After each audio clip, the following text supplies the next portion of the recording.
Territoire 2020, le futur des associations sur Sensation Normandie.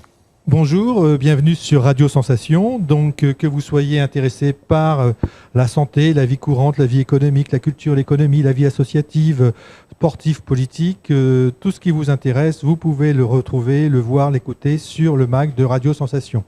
Le thème de cette semaine, c'est avec Associations et Territoires, un espace de recherche, développement au service des territoires et des associations, sur le thème Territoire 2020, quelle place des associations dans la mandature municipale 2020-2026. Nous organisons ces rencontres en partenariat avec l'État, la région, la métropole rouennaise, en partenariat avec le réseau des MJC Normandes, avec pour cette occasion, sur le thème que nous traitons aujourd'hui, la MJC d'Yvetot. Nous nous intéressons plus particulièrement aujourd'hui à l'engagement des jeunes et la mobilité. Pour nous accompagner, il y a Nicole Gossin, présidente de la commission prospective du Conseil économique, social et environnemental de Normandie, et Vincent Binet, directeur du réseau des MJC Normandes. Ce mag est enregistré en public. Les participants peuvent prendre la parole s'ils le souhaitent, et nous y reviendrons plus tard. Donc aujourd'hui, on va s'interroger plus particulièrement sur les dispositifs de soutien à l'engagement des jeunes. Il y a 3 grands dispositifs que, en tout cas, tous ceux qui s'intéressent à la vie associative connaissent ou s'intéressent aux jeunes. D'un côté, il y a le service civique qui est mis à la disposition de tous les jeunes à partir de 16 ans. Il y a Erasmus+, il manque le plus sur la diapo qui apparaît à l'écran, qui aide les jeunes à la mobilité, et notamment la mobilité transnationale. Et en cours de déploiement, le service national universel, qui nous est présenté comme une école de l'engagement. Donc je vais me retourner vers mes intervenants pour déjà avoir leur réaction sur ces dispositifs-là. Est-ce qu'ils sont pour eux des supports à l'engagement? Est-ce qu'ils tiennent leurs promesses? Vincent. Comment dire? Oui, 7 minutes 40 au maximum. En tout cas, non, mais je ne tiendrai pas ça.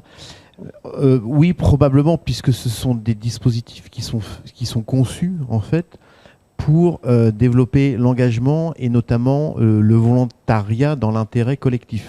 Donc, maintenant, tous ne sont pas liés à des objectifs de mobilité.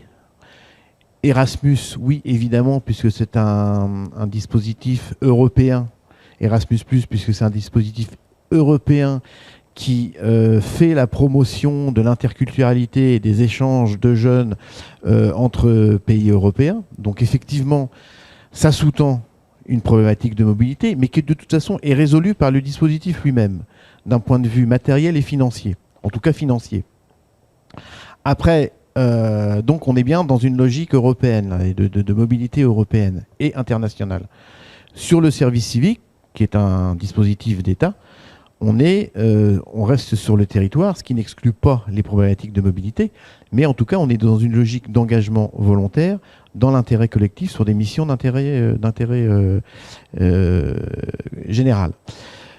Voilà, donc pour répondre à ta question qui était... Sur l'engagement, est-ce que ces dispositifs qu'on nous présente comme des supports à l'engagement, est-ce que vous les ressentez en tant qu'association comme des aides? Alors voilà, c'est ça en fait. Ce qu'il faut dire, le SNU est en train de se mettre en route. Donc le SNU va inciter à l'engagement.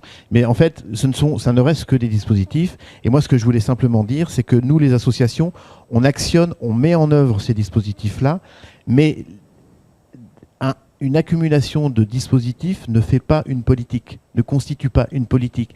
Et si derrière, on n'a pas avant cela une volonté politique, des orientations, des axes qui donnent du sens finalement à ces dispositifs, on a l'impression de patiner un petit peu dans la semoule. Alors Madame Gossin, notamment à l'échelle régionale, où la région a la compétence aménagement du territoire, donc soutien à la vie des territoires, donc soutien à l'engagement, quel regard vous portez sur ces dispositifs ou d'autres que la région mettra en place, qui ne sont pas évoqués là? Alors, il y a effectivement ces 3 dispositifs-là. Un petit mot quand même sur Erasmus. Il s'est transformé récemment pour permettre des séjours à l'étranger des jeunes en apprentissage. Et ça, c'est une nouvelle qui est très intéressante, dont la Chambre des métiers, ici, régionalement, s'est saisie et permet à des jeunes des métiers de l'artisanat, notamment la restauration, mais aussi les métiers de bouche, parce qu'il faut bien commencer par quelque chose, de bénéficier de voyages à l'étranger. Or, on sait bien que ce sont des jeunes dans ces domaines-là qui visent soit des CAP, soit des bacs professionnels. Et de ce point de vue-là, c'est un nouveau dispositif qui est très intéressant parce qu'il touche une population qui n'était pas forcément en capacité seule de se déplacer sur des semaines et des mois à l'étranger. Ça, c'est tout à fait intéressant. Au sujet du service national, j'ai lu tout ce matin une statistique qui disait que les premiers inscrits sur ce dispositif-là sont des enfants, pour la grande majorité, qui sont des enfants ou de militaires ou de gendarmes.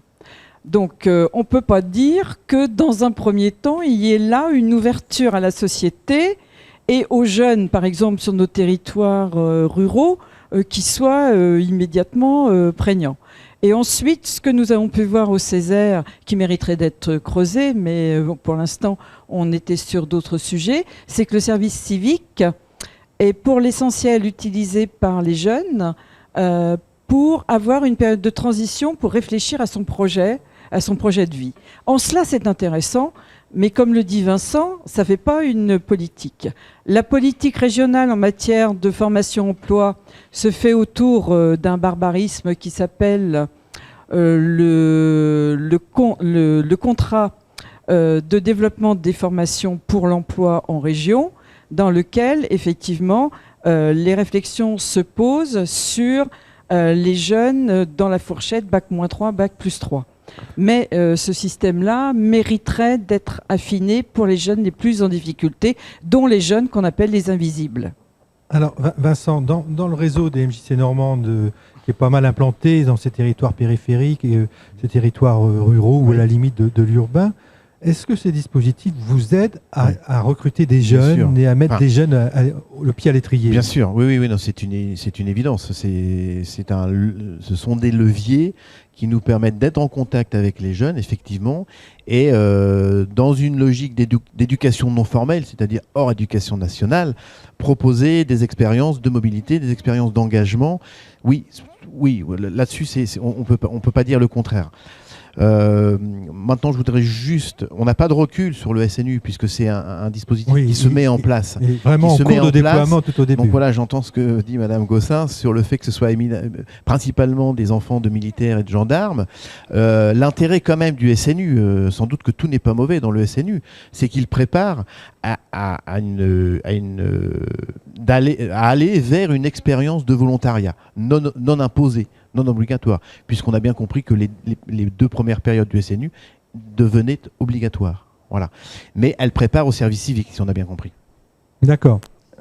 Concret pour moi, c'est un dispositif qui permettrait aux jeunes qui se cherchent, qui n'ont pas eu une orientation spontanée, immédiate et évidente, d'avoir un dispositif qui leur permet de voyager de façon à se chercher et à se trouver à travers ce qu'ils révéleraient d'eux dans leurs souhaits, dans leurs futures compétences à mettre en jeu dans les emplois.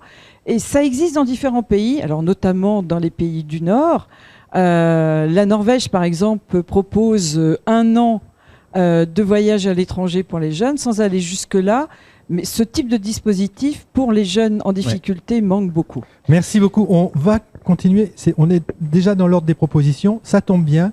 Le prochain MAG sera consacré aux propositions pour renforcer l'engagement des jeunes et la vie associative sur les territoires périphériques. Je vous rappelle que tout ce MAG est visible tous les jours et entendable tous les jours sur Radio Sensation à 13h30 et 20h, sur le site internet radiosensation.fr, sur la chaîne YouTube de Radio Sensation, sur les réseaux sociaux et sur le site internet d'Association et Territoires, assonormandie.net. Je vous dis à la prochaine fois.